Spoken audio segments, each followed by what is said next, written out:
ملک بھر میں عید الاضحیٰ آج مذہبی جوش و جذبے کے ساتھ منائی جا رہی ہے۔ تمام چھوٹے بڑے شہروں میں نماز عید کے اجتماعات۔ مسلمان نماز عید کی ادائیگی کے بعد سنت ابراہیمی کی پیروی کرتے ہوئے جانوروں کی قربانی میں مصروف۔ ARY ڈیجیٹل نیٹ ورک کی جانب سے اہل وطن کو عید کی خوشیاں مبارک۔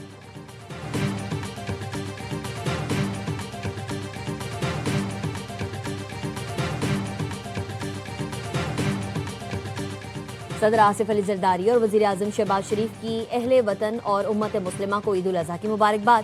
صدر آصف علی زرداری نے کہا، مقدس تہوار حضرت ابراہیم اور حضرت اسماعیل کی اطاعت، صبر، وفا اور ایثار کا عظیم جذبہ یاد دلاتا ہے۔ قومی وحدت کو مقدم رکھتے ہوئے نفرت اور تقسیم کے بجائے محبت، برداشت اور مکالمے کو فروغ دینے کی ضرورت ہے۔ وزیر اعظم کا کہنا تھا، قربانی کا جذبہ انسانیت کے لیے ہمدردی، ایثار اور احساس ذمہ داری اپنانے کا درس دیتا ہے۔ عید پر تنگدست، غربا اور مستحق افراد کا خیال رکھنا ہماری اجتماعی ذمہ داری ہے۔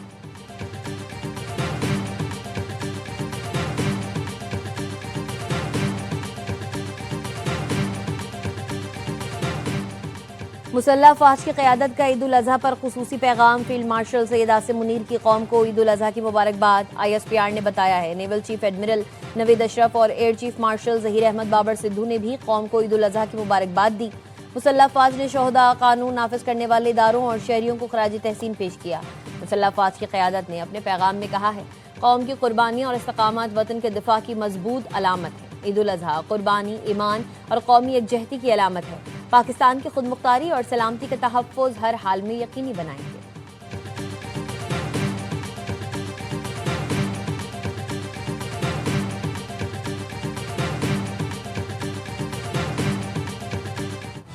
باخبر سویرا عید اسپیشل میں آپ سب کو بہت بہت عید مبارک۔ آپ سب کو بہت بہت عید کی مبارکباد۔ سیاستدان الیکشن سے پہلے وعدہ کر کے غائب ہو جاتا ہے۔ سر آپ کو دیکھ کے نا تھتا ہو گیا ہوں ذرا آدمی آپ ہیں۔ مہندی لگاتی ہیں آپ؟ میں بھی لگاتا ہوں۔ کہاں؟ دمبا جو پالا ہوا اس کو۔ ARY نیوز پر ہوگی بڑی عید پر تینوں دن بڑی انٹرٹینمنٹ۔ ہر بار کی طرح اس بار بھی ہوگا ایک سے بڑھ کر ایک پروگرام۔ باخبر سویرا، ہوشیاریاں، معصومانہ شو میں ہوگی آپ کی پسندیدہ شخصیات سے ملاقات۔ بڑی عید کے 3 دن کہوں خوشیوں اور محبتوں کے رنگ صرف ARY نیوز کے ساتھ۔ حج کے رکن اعظم وقوف عرفہ کے بعد لاکھوں حجاج کی مزدلفہ روانگی۔ آج رات مزدلفہ میں کھلے آسمان تلے گزاریں گے۔ رمی کے لیے کنکریاں چنیں گے۔ فجر کے بعد رمی کے لیے جمرات جائیں گے۔ بڑے شیطان کو کنکریاں مارنے کے بعد قربانی کریں گے۔ سر منڈوا کے احرام کھول دیں گے۔ مسجد نمرہ سے خطبہ حج دیتے ہوئے مسجد نبی کے امام اور خطیب شیخ ڈاکٹر علی عبد الرحمن الحنیفی نے کہا، اے ایمان والو، اللہ سے ڈرو اور تقوی اختیار کرو، عہد کی پاسداری کرو، کسی کو اللہ کا شریک نہ ٹھہراؤ۔ اللہ تعالیٰ فرماتا ہے، آخرت سے ڈرو اور اس کی تیاری کرو۔ قیامت کے دن بہت دردناک ہے۔ جو ایمان لاتا ہے اللہ ان کا دفاع اور مدد کرتا ہے۔ وزیر اعظم شہباز شریف کا ترک صدر اردگان سے ٹیلی فونک رابطہ۔ عید الاضحیٰ کی مبارکباد دی۔ دونوں رہنماؤں کے خطے میں جاری امن کوششوں پر تبادلہ خیال۔ صدر اردگان نے بلوچستان چین بم دھماکے پر گہرے دکھ اور افسوس کا اظہار کرتے ہوئے کہا، دہشت گردی کے خلاف پاکستان کی کوششوں میں ترکیہ ہمیشہ پاکستان کے ساتھ کھڑا رہے گا۔ دونوں رہنماؤں کا حالیہ ملاقاتوں میں کیے گئے اہم فیصلوں پر تیزی سے عمل درآمد یقینی بنانے پر اتفاق۔ ترک صدر طیب اردگان کے ایرانی ہم منصب مسعود پزشکیان سے بھی ٹیلی فونک رابطہ۔ صدر اردگان کا امن مذاکرات کے لیے ترکیہ کی حمایت جاری رکھنے کے عزم کا اظہار۔ کا امید ہے ایرانی عوام جلد تمام چیلنجز پر قابو پا لیں گے۔ امریکی صدر ٹرمپ نے ایران کے افزودہ یورینیم کو تلف کرنے کے لیے تجاویز پیش کر دی۔ ٹروتھ سوشل پر لکھا، ایران افزودہ یورینیم ہمارے حوالے کرے جسے امریکہ لا کر تلف کیا جا سکے۔ افزودہ یورینیم ایران سے مل کر اس کی جگہ پر بھی تلف کی جا سکتی ہے۔ ایرانی یورینیم کو کسی اور قابل قبول مقام پر بھی تلف کیا جا سکتا ہے جس کا جوہری توانائی کمیشن یا مساوی ادارہ تلفی کے دوران گواہ ہو۔ امریکی صدر کے بیان پر ایرانی سفارت خانوں اور قونصل خانہ کا شدید برہمی کا اظہار۔ گھانا میں ایرانی سفارت خانے نے ایکس پر لکھا، افزودہ یورینیم گھر میں ہے، گھر میں ہی رہے گا۔ کینیا میں ایرانی سفارت خانے نے ایکس پر لکھا، ٹرمپ اب تک نیوکلیر ڈسٹ تصور کے وہم میں مبتلا ہیں۔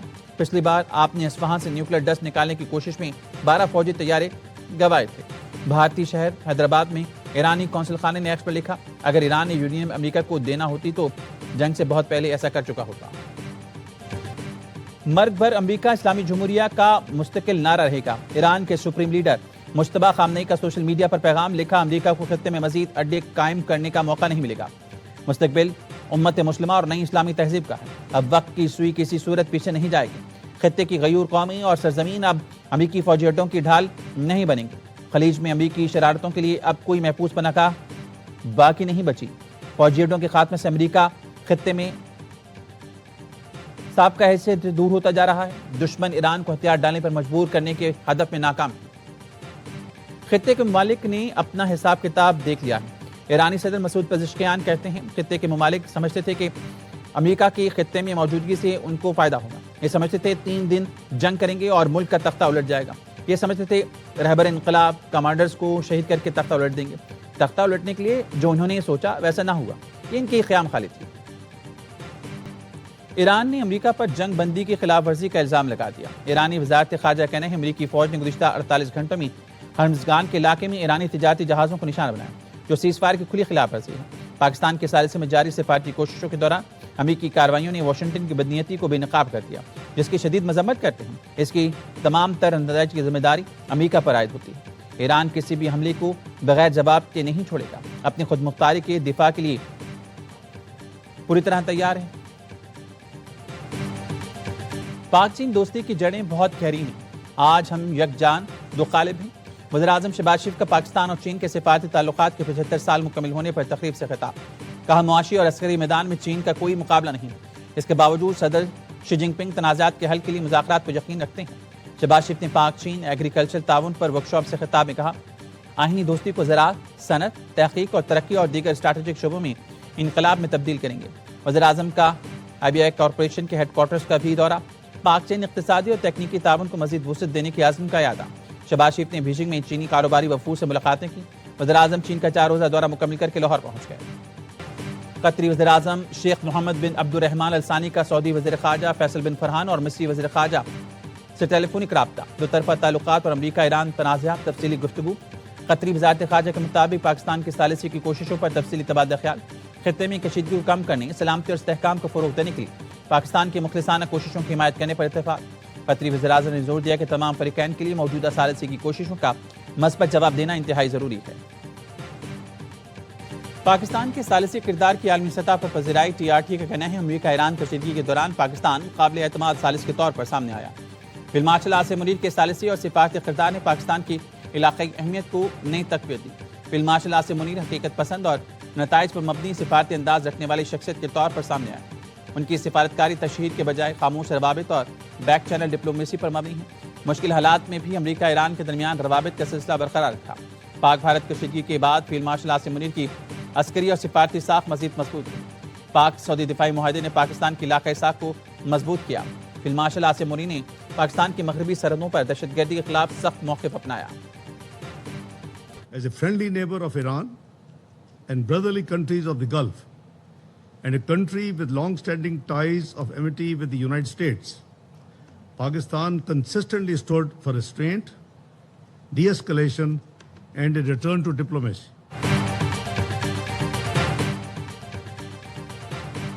پاکستان دیرینہ تنازعات کے پرام حل کا حامی ہے۔ مشرق وسطیٰ میں حالیہ کشیدگی میں پاکستان نے مذاکرات کی اہمیت پر زور دیا۔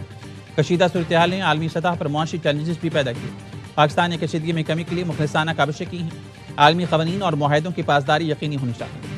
نائب وزیر اعظم اسحاق ڈار کا سلامتی کونسل میں عالمی امن و سلامتی برقرار رکھنے سے متعلق مباحثے سے خطاب۔ کہا پانی کا بطور ہتھیار استعمال ناقابل قبول ہے۔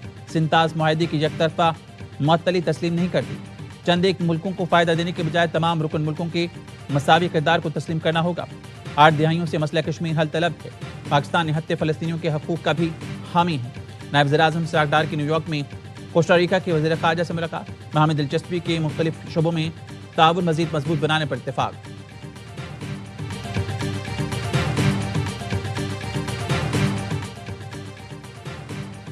ہرنائی کے علاقے میں نامعلوم افراد کی فائرنگ، جاں بحق افراد کی تعداد 5 ہو گئی۔ نامعلوم مسلح افراد ناکہ لگا کر شہریوں کے شناختی کارڈ چیک کر رہے تھے۔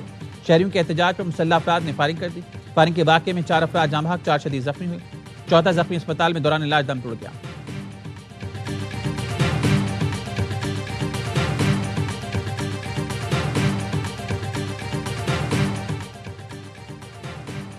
کراچی میں قربانی کا جانور نہ ملنے پر رقم واپس لے کر آنے والا شہری لٹ گیا۔ گارڈن شو مارکیٹ میں ملزمان نے بلڈنگ میں گھس کر شہری سے 12 لاکھ روپے چھین لیے۔ ملزمان نے شہری کا تعاقب کر رہے تھے۔ شہری جیسے ہی بلڈنگ میں داخل ہوا، ملزمان لاکھوں روپے سے بھرا بیگ چھین کر فرار ہو گیا۔ واردات کی CCTV فوٹیج AY نیوز نے حاصل کر لی۔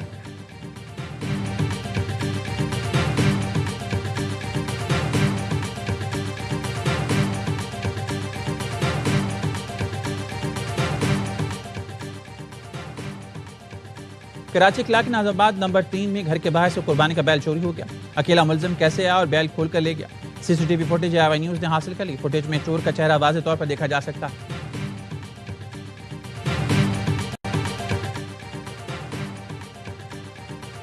کوکین ڈیلر انمول اور پنکی کو گردوں میں تکلیف، جیل حکام کا ملزمہ پنکی کا SIUT سے طبی معائنہ کرانے کا فیصلہ۔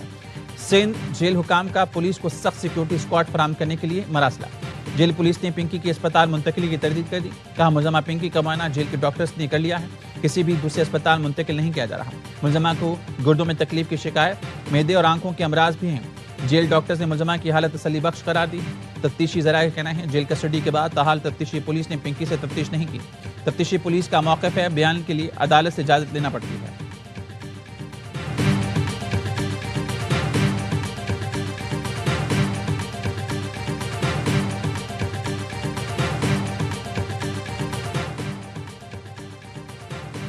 پنجاب کے مختلف علاقوں میں زلزلہ، جہلم اور اطراف کے علاقوں میں زلزلے کے جھٹکے۔ جلال پور شریف میں چھت گرنے سے 12 سالہ بچہ جاں بحق، جہلم میں گھر کی چھت گرنے سے 9 افراد زخمی ہوئے۔ زلزلہ اور لینڈ سلائڈنگ سے کئی مکانوں کو نقصان، پنڈادن خان جلال پور شریف میں نقصانات ہوئے۔ حویلی لکھا، حجرہ شاہ مقیم، منڈی بہاؤدین اور گردنما میں زلزلے کے شدید جھٹکے محسوس کیے گئے۔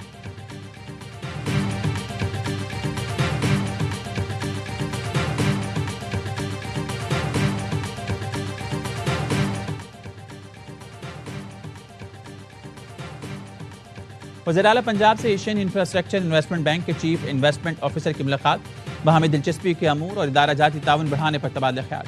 مریم نواز نے کہا باکو اربن فورم میں پنجاب حکومت کی اپنی چھت اپنا گھر پروگرام کو سراہا گیا۔ پنجاب کے ہر حصے میں الیکٹرک بس اور ای بائک پروگرام کامیابی سے جاری ہے۔ پنجاب نئے شہری طرز حکمرانی کے ماڈل کی طرف بڑھ رہا ہے۔ صاف پانی، صحت اور بہترین ٹرانسپورٹ سسٹم پنجاب حکومت کی اولین ترجیح ہے۔